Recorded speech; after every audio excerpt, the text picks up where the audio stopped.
તો જય દ્વારકાધીશ મારા વાલા બધા મિત્રો। તો આજે આ ખેડૂતના દીકરાની વેદના છે ને આ વેદના કોઈ નથી સાંભળતું વાલા।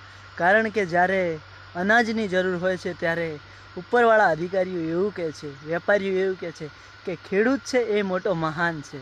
પણ વાલા ખેડૂતના પેટમાં પણ એટલું દુઃખ છે ને એટલું દર્દ ભર્યું છે કે ખેડૂતની પણ કોઈ વાત કોઈ નથી સાંભળવા માગતું। એટલે આ વિડીયો બનાવ્યો છે ને આ વિડીયો બને એટલો શેર કરજો ને આગળ એટલો શેર કરજો કે જેથી કરીને મારા જેવા નાના ગરીબ ખેડૂતોને ન્યાય મળે વાલા।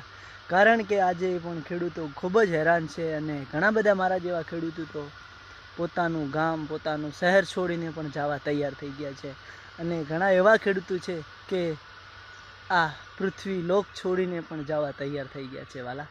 તો બધાને એટલું છે કે ખેડૂત અનાજ પકવીને બીજાની જિંદગી સુધારે છે તો વાલા તમારી જવાબદારી છે ને તમારી ફરજ બને છે કે તમે ખેડૂતનું જીવન